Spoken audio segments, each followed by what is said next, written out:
नमस्कार बच्चों, कैसे हो आप सब लोग। मैं कृष्णा पर्वतिया स्वनिर्भर प्राथमिक शाला से कक्षा 8 विषय हिंदी की इस वीडियो में आपका स्वागत करती हूँ। बच्चों, हमने हमारी पिछली वीडियो में इकाई 1 पत्र एवं डायरी में पत्र लेखन की शुरुआत की थी, जिसमें हमने 2 पत्र का अभ्यास किया था। पत्र 1 निमंत्रण पत्र और पत्र 2 बधाई पत्र। आज हम आगे के 2 पत्रों को समझेंगे और देखेंगे। तो चलो बच्चों, अब हम हमारे अभ्यास की ओर आगे बढ़ते हैं। बच्चों, आज हम देखेंगे पत्र 3 आश्वासन पत्र। बराबर।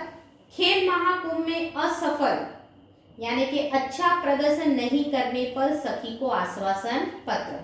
बच्चों, आश्वासन पत्र किस तरह से लिखा जाता है, उसमें हमें कौन सी बातें लिखनी चाहिए, यह इस पत्र के माध्यम से हम देखेंगे कि मित्र को या अन्य किसी भी व्यक्ति को आश्वासन पत्र किस तरह से लिखते हैं। बच्चों, सर्वप्रथम हम जानते हैं कि पत्र में सबसे ऊपर बाईं ओर पता और दिनांक लिखे। बराबर। जो यहाँ लिखा गया है मातृछाया, स्टेशन रोड, कालूपुर, अहमदाबाद, और जब यह पत्र लिखा गया था उसकी तारीख लिखी गई है। उसके बाद जिसे पत्र लिखना हो उसके लिए बाईं और शिष्ट भाषा में संबोधन लिखे। तो हमने लिखा, हम सखी को पत्र लिख रहे हैं, इसलिए प्रिय सखी जागृति सप्रेम स्मृति। बराबर। अब हम पत्र की शुरुआत करते हैं कि किस प्रकार से आश्वासन पत्र लिखा जाता है।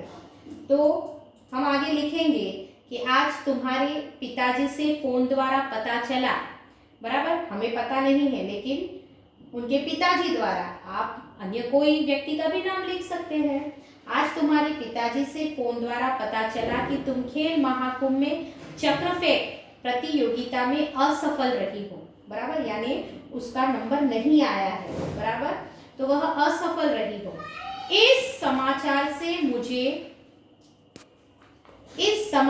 मुझे बहुत दुख हुआ कि तुम्हारा इस प्रतियोगिता में प्रदर्शन अच्छा नहीं रहा। हमने तुमसे बहुत आशा लगा रखी थी कि तुम जिले में प्रथम आओगी। बराबर। अगर यहाँ दिखाया गया है कि वो जो सखी है उसकी, बराबर, वह बहुत अच्छा खेलती है, इसलिए उसने लिखा कि हमने तुमसे बहुत आशा लगा रखी थी कि तुम जिले में प्रथम आओगी, लेकिन वह असफल रही। इसलिए उसे आश्वासन देते हुए वह आगे लिखती है, प्रिय सखी, खेल में हमेशा जीतना ही महत्वपूर्ण नहीं होता है। वो तो हम भी जानते हैं कि सभी का जीतना ये तो मुमकिन नहीं है, इसलिए वह लिखती है कि खेल में हमेशा जीतना ही महत्वपूर्ण नहीं होता है, लेकिन भाग लेना महत्वपूर्ण होता है। तो अब जो कुछ होने वाला था हो गया है, इसलिए उसका शोक न करना चाहिए और इस असफलता से निराश भी न होना चाहिए। बराबर। असफलता भी सफलता का सोपान है। सही बात है, असफलता भी सफलता का सोपान है। सफलता उन्हीं के चरण चूमती है जो अपने ध्येय प्राप्ति के मार्ग में डटे रहते हैं। बहुत ही अच्छी बात समझाते हुए लिखा है कि असफलता भी सफलता का एक सोपान है और सफलता उन्हीं के चरण चूमती है। बराबर है। यानी कहने का भावार्थ है कि सफलता एमना चरण चूमे छे जे ध्येय प्राप्तिना मार्गમાં अड़ग रहे छे। बराबर। वह आगे लिखती है कि अब निराश या हतोत्साह होने से कोई फायदा नहीं है। हतोत्साह यानी निराश, એ કહે છે કે હવે નિરાશ થવાનો કોઈ લાભ નથી। मैं चाहती हूँ कि अब तुम दुगने उत्साह से अभ्यास करो, तो अगले साल तुम्हें अवश्य सफलता मिलेगी और तुम अपने जिले में ही नहीं गुजरात में प्रथम आओगी।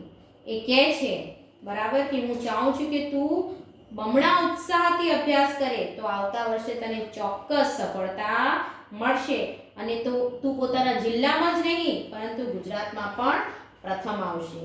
मुझे आशा है कि तुम मेरी बात मानोगी और अपने अभ्यास में मनोयोग से लग जाओगी। मनोयोग यानी ध्यान पूर्वक। बराबर। एनी जे मित्र होय छे यानी सखी, वह क्या कहती है अंत में કે મને આશા છે કે તું મારી વાત માનીશ અને પોતાના કામમાં મનથી જોડાઈ જઈશ। तुम्हारी सखी अवनी। तो इस तरह से बच्चों हम आश्वासन पत्र अपने मित्र को या अन्य व्यक्ति को भी लिख सकते हैं। बराबर। आगे देखते हैं, हमारा चौथा पत्र है अनुमति पत्र। बराबर। कौन सा है हमारा चौथा पत्र जो है वह है अनुमति पत्र। बराबर। अब प्रवास में जाने की अनुमति के लिए पिता को पत्र, अनुमति यानी सम्मति। बराबर। प्रवास में जवा माटे सम्मति लेवा आपणे पिताने पत्र लखवानुं छे। तो हमें पता ही है कि हम सबसे पहले क्या करते हैं इसके अंदर। तो आप देख सकते हो कि सबसे पहले बाईं ओर अपना पूरा पता लिखे। अब हमें पत्र किसे लिखना है? पिताजी को। इसलिए यहाँ प्रिय नहीं, लेकिन क्या क्या उपयोग करेंगे संबोधन के लिए? पूज्य। बराबर। पूज्य पिताजी, सादर प्रणाम, आपका पत्र मिला, सबकी कुशलता जानकर बड़ी खुशी हुई, आप मेरी जरा भी चिंता न करें। बराबर। प्रवास में जाने की अनुमति के लिए पिता को पत्र लिखना है। तो सबसे पहले हम क्या देखेंगे कि बाईं ओर पता और दिनांक लिखा गया है। जीवन भारती छात्रालय, स्टेशन रोड, दाहोद। बराबर। और 29 सितंबर 2011 का ये पत्र है, इसलिए वह दिनांक यहाँ लिखा गया है। बराबर। आप जब पत्र लिखते हो तो जिस दिन आप पत्र लिखते हो उस दिन का आपको दिनांक लिखना है। शुरुआत करनी है पूज्य पिताजी, सादर प्रणाम। बराबर। फिर क्या लिखेंगे आगे हम कि आपका पत्र मिला, सबकी कुशलता जानकर बड़ी खुशी हुई, आप मेरी जरा भी चिंता न करें। अब हमको क्या करना है? प्रवास में जाने की अनुमति का पत्र पिता को लिखना है। तो हम किस प्रकार से शुरुआत करेंगे?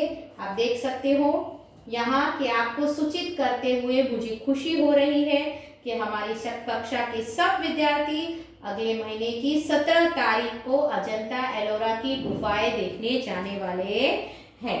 बराबर। क्या लिखा है उसमें कि तमने जणावता, सूचित यानी तमने जणावता મને આનંદ થાય છે કે મારા વર્ગના બધા જ વિદ્યાર્થીઓ 17 તારીખે અજંતા, બરાબર, આવતા મહિનાની 17 તારીખે અજંતા એલોરાની ગુફાઓ જોવા માટે જવાના છે। मैं भी उस प्रवास में सम्मिलित होना चाहता हूँ। बराबर। यानी मैं पण आ प्रवास में जोड़ावा इच्छू छू। स्कूल बस की व्यवस्था की गई है। स्कूल बस की व्यवस्था करवामां आवी छे। यह प्रवास 3 दिन का रहेगा। बराबर।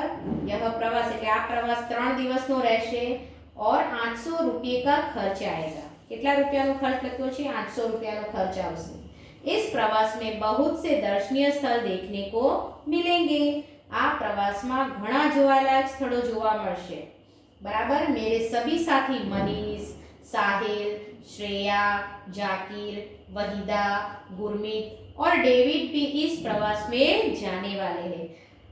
अब सब मित्रों के नाम भी लिखे हैं कि यह सब मित्र भी प्रवास में जाने वाले हैं। એટલે મારા બધા મિત્રો જે છે મનીષ, સાહિલ, શ્રેયા, જાકીર, વહીદા, ગુરમીત અને ડેવિડ પણ આ પ્રવાસમાં જવાના છે। मैं भी इस प्रवास में शामिल होना चाहता हूँ। बराबर। એટલે કે છે હું પણ આ પ્રવાસમાં સામેલ થવા માંગુ છું। आप पत्र द्वारा इस प्रवास के लिए मुझे अनुमति देने और 800 रुपये मनी ऑर्डर से भेजने की कृपा करें। શું કહે છે કે તમે કાગળ લખી મને આ પ્રવાસમાં જવાની સંમતિ, બરાબર, આપણે પ્રવાસમાં જઈએ ત્યારે સંમતિ માંગીએ છીએ ને, સંમતિ આપવાની અને 800 રૂપિયા મની ઓર્ડરથી મોકલી આપવાની કૃપા કરજો। पूजनीय माताजी को सादर प्रणाम, सोनल को प्यार। पिताजी को पत्र लिखा है, इसलिए अंत में क्या लिखा है? पूज्य माता ने सादर वंदन અને સોનલ એટલે નાની બહેનને પ્યાર। आपका, बराबर, आपका आज्ञाकारी पुत्र रमेश। बराबर है बच्चों। तो इस प्रकार से हम अनुमति पत्र लिख सकते हैं। तो आज हमने 2 पत्र देखे, एक आश्वासन पत्र और एक अनुमति पत्र। बराबर। तो आश्वासन पत्र किस तरह से लिखा जाता है वह हमने देखा, और अनुमति पत्र किस तरह से लिखा जाता है वह भी हमने देखा। आपको यह दोनों पत्र अपनी नोट में अच्छे से उतारने हैं और आपको यह पत्र तैयार भी करने हैं। हमारी अगली वीडियो में हम आगे के पत्र को देखेंगे और समझेंगे। आना बच्चों।